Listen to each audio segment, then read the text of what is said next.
এই ছবিটি এখন ভাইরাল আর কাঁদছে গোটা ভারত। এমনকি যারা তাদের চিনত না তারাও কিন্তু চোখের জল আর ধরে রাখতে পারছে না। ডক্টর প্রতীক যোশী গত 6 বছর ধরে লন্ডনে বসবাস করছিলেন। তিনি তার পরিবারের জন্য একটি উন্নত ভবিষ্যৎ গড়ে তোলার স্বপ্ন দেখতেন। তার স্ত্রী ডক্টর কোমি ভ্যাস একজন দক্ষ প্যাথোলজিস্ট, রাজস্থানের উদয়পুরে কর্মরত ছিলেন।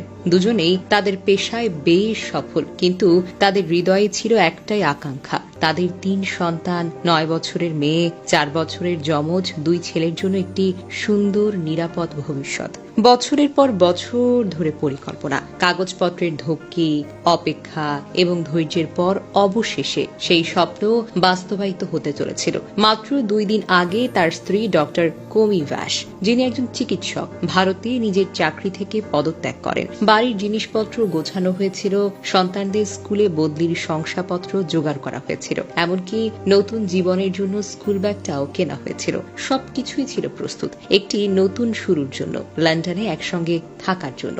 সকালে 5 জনের এই পরিবারটি এয়ার ইন্ডিয়া ফ্লাইট 171-এ উঠেছিলেন লন্ডনের উদ্দেশ্যে। বিমানে ওঠার আগে তারা একটি সেলফি তুলেছিলেন, প্রতীক, কোমি, তাদের 9 বছরের মেয়ে এবং 4 বছরের যমজ ছেলেরা। সেই ছবিতে তাদের মুখে ছিল উচ্ছ্বাস, আনন্দ আর নতুন জীবনের প্রত্যাশা। ছবিটি আত্মীয়দের কাছে পাঠানো হয়েছিল যেন সবাই জানতে পারে তাদের নতুন যাত্রার কথা। কিন্তু কে জানতো এই সেলফিটি হবে তাদের শেষ স্মৃতি। বিমানটি বিধ্বস্ত হয় আহমেদাবাদের কাছে। এই মর্মান্তিক দুর্ঘটনায় 241 জন যাত্রীর কেউ আর বেঁচে নেই। প্রতীক, কোমি, তাদের মেয়ে, যমজ ছেলেরা সবাই চলে গেলেন। তাদের স্বপ্ন, তাদের পরিকল্পনা, তাদের হাসি সবকিছুই যেন এক মুহূর্তে ছাই হয়ে গেল। প্রতীকের বাবা জেপি যোশী এখনো এই ক্ষতি মেনে নিতে পারছেন না। তিনি বলেন, সারা রাত আমার নাতি নাতনিরা আমার সঙ্গে শুয়েছিল। আমরা তাদের জন্য নতুন স্কুল ব্যাগ কিনে দিয়েছিলাম আর তারা সেই ব্যাগ নিয়ে হাতে নিয়ে ঘুমিয়ে পড়েছিল। বলেছিল, এবার আমরা লন্ডনে পড়াশোনা করব। তার গলাটা কেঁপে ওঠে, চোখের জল আর ধরে রাখতে পারছে না। তিনি বলেন, ছেলে বলেছিল, বাবা তুমিও কিন্তু আমাদের সঙ্গে লন্ডনে চলে এসো। আমি বলেছিলাম, তোমরা আগে যাও, সেটেল হও, তারপর আমি আসবো আনি। কিন্তু এখন আর কিছুই তো বাকি রইল না।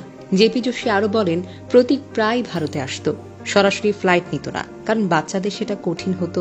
এবার সে সরাসরি ফ্লাইট নিয়েছে যাতে বাচ্চারা আরাম করে যেতে পারে। কবি সবকিছু গুছিয়ে ফেলেছিল, বাচ্চাদের স্কুলের শংসাপত্র, বাড়ির জিনিসপত্র, একেবারে সবকিছু।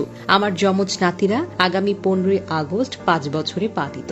তারা স্বাধীনতা দিবসে জন্মেছিল আর এখন তারা চিরতরে মুক্ত হয়ে গেল। তিনি আরো বলেন, আমরা ওদের বিমানবন্দরে ছাড়তে গিয়েছিলাম। ছেলে বলেছিল,